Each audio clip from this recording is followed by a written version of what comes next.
Voilà, bonjour tout le monde, on est ici à Beaulieu-sur-Mer et on va vous faire découvrir en quasiment avant-première mondiale, avant le salon de Cannes, un Cap Camara, le 9.0 CC, qui vient de sortir des chantiers.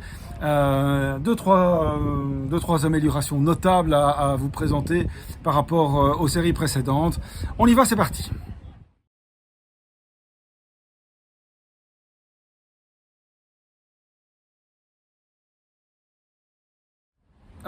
Alors tout d'abord, je voudrais remercier Eurovoile pour leur accueil ici à Beaulieu-sur-Mer, où ils ont un événement de présentation des bateaux. Ceci étant fait, le voilà, il est derrière moi. Hop, avec une superbe livrée ici en covering un peu bleu qui match très bien avec les selleries de coussin.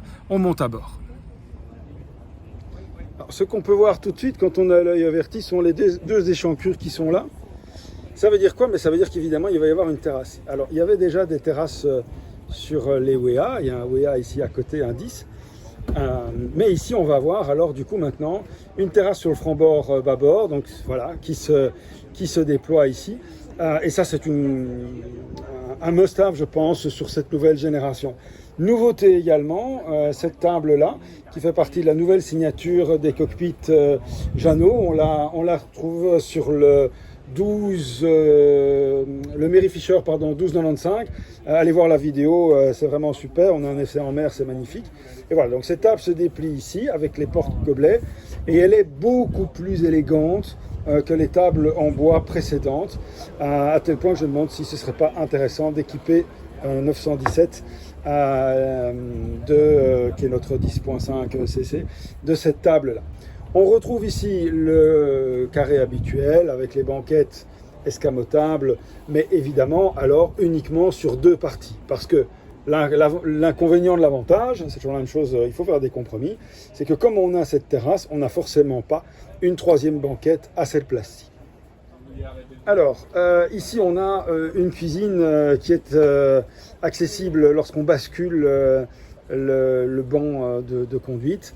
Avec, dans ce cas-ci, du gaz, on peut évidemment avoir de l'électricité, un évier, et puis en dessous, un frigo et un aménagement qui n'est pas en option, full option ici.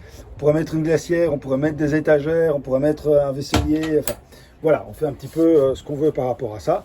Et donc c'est avec cette barre-ci, simplement, qu'on ramène le banc de pilotage sur le bloc cuisine. On passe au poste de barre. Le poste de barre est nouveau également. Alors, plusieurs choses à vous dire. La première, les trois sièges ici, avec une position de navigation centrale, siège bolster, pas d'accoudoir, et à voir si le maintien sera suffisant en navigation sportive.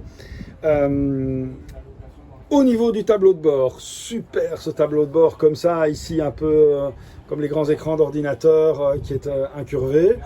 La VHF principale qui est là, pardon, la fusion, VHF, et alors ces nouveaux boutons ici, de type poussoir, où vous avez, qui remplacent les switches en fait, de vie à bord. On retrouve l'instrumentation classique pilote démarrage, les boutons poussoirs qui se retrouvent alors pour les pompes, les essuie-glaces. Et puis alors, celui-ci est bien équipé avec le joystick, le propulseur d'étrave, la double commande Yamaha avec le single lever notamment, et les flaps qui sont ici les Lemco classiques, ce ne sont pas les flaps automatiques. Un grand écran Garmin, le display Yamaha, mais il faut imaginer ça avec un double écran. Le soir, tout illuminé, ça va être magnifique. Le T-top qui surmonte ça à ce côté sport avec cette tubulure noire. Et ici, il y a moyen d'avoir un toit ouvrant. Dans cet exemplaire-ci, on a une pochette horizontale de rangement, notamment pour des cartes. C'est bien vu. On va passer maintenant au bain de soleil avant. Alors, passe avant encastré, avec des rangements éventuellement pour des fenders ici. Et on arrive sur ce plan de bain de soleil avant qui est identique à celui du 10.5 cc. Vous pouvez le trouver sur la chaîne Mercator Yachting pour notre 917. Avec ici cet espace en U. On peut monter une table optionnelle pour faire à ce moment-là un espace un peu dînatoire apéro. Il y a bien sûr cette banquette qui est là. Mais alors on a aussi des coussins additionnels qui peuvent venir remplir tout cet espace-là, sachant que le petit dossier que vous voyez là peut pivoter et venir alors transversalement pour faire une méridienne face à la mer, comme ça. Ce que j'apprécie beaucoup ici sur cette partie avant du bateau, c'est le fait que quand on met les coussins additionnels là, c'est pas simplement un bain de soleil, hein. Je l'ai dit dans la vidéo présentant notre Cap Camara 10.5 cc, c'est une plage de soleil. On ne se rend pas compte, c'est vraiment gigantesque. Tout cet espace-là, vraiment de là jusque là, est un énorme espace de détente à l'avant. Alors, ce que vous avez peut-être remarqué, c'est que quand je suis passé le long du franc-bord ici, je n'ai vu aucune porte d'accès, ni à bâbord, ni à tribord. Pourtant, il me semblait avoir vu un hublot. Il se passe donc quelque chose à l'intérieur. Où ça?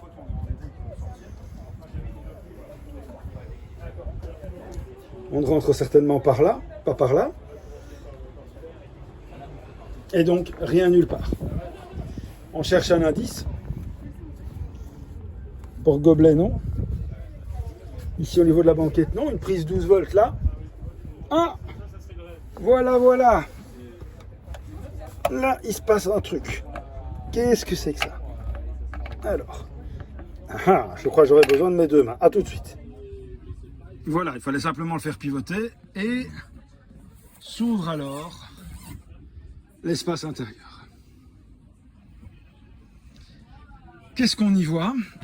Un WC et ce qui semble être une double couchette, une ou deux pochettes de rangement et une marche. S'il y a une marche, c'est qu'on peut y aller. Allons-y donc. Évidemment, j'engage le mauvais pied, comme tout bon gaucher qui se respecte. Et je me retrouve alors ici, à l'intérieur. Je vais me poser sur ce qui semblait être la couchette pour avoir des petites banquettes ici. Ceci peut visiblement basculer, libérant alors un espace en pointe dans la proue du bateau. Et ceci peut être complété et peut faire une espèce de mini couchage d'appoint. On a des petits vide-poches équipés, ça dépend comment on voit les choses, qui courent tout au long de la coque. Et ici, on a un truc qui est vraiment chouette. Je vous montre ça, j'adore. On a un combiné, évidemment, WC, évier et douche. Avec, évidemment, ici, une douche télescopique. Mais, ça, je trouve ça super gag, c'est qu'on a cette porte de douche qui est tout à fait extraordinaire. Je vous montre, hop, et on la déploie comme ceci. Donc elle vient en plusieurs parties. Alors j'essaie d'y arriver correctement. La voilà. Et qu'est-ce que c'est? C'est en fait une douche qui est aménagée en coin. Donc quand elle est fermée, la porte en 4 parties fait alors un coin et vient encadrer cet espace douche. En plus, ce que je trouve très sympa, c'est que c'est du verre sablé. Donc ça permet d'avoir une réelle intimité dans cet espace mouillé, avec un hublot ici d'évacuation, notamment pour l'humidité. Enfin, la dernière partie, ici, c'est donc bien un couchage. Alors, double à moitié, c'est plus un couchage de détente ou d'appoint qu'un réel couchage, mais ça a le mérite d'exister et on peut se mettre dedans, effectivement. On pourrait même imaginer abriter quelqu'un de la chaleur ici ou de prendre des invités en charter qui peuvent avoir un petit point d'eau et une toilette au besoin sans être au vu de tous. Donc c'est ingénieux et c'est un plus. Il ne faut pas considérer que c'est une vraie cabine, c'est un espace de besoin pour une navigation à la journée ou à la demi-journée. Voilà, ben on va ressortir. J'espère que cette visite vous aura permis de découvrir et d'apprécier cette nouvelle unité de la gamme Cap Camara, le 9.0 ici. Je ne sais même plus de quelle série il s'agit.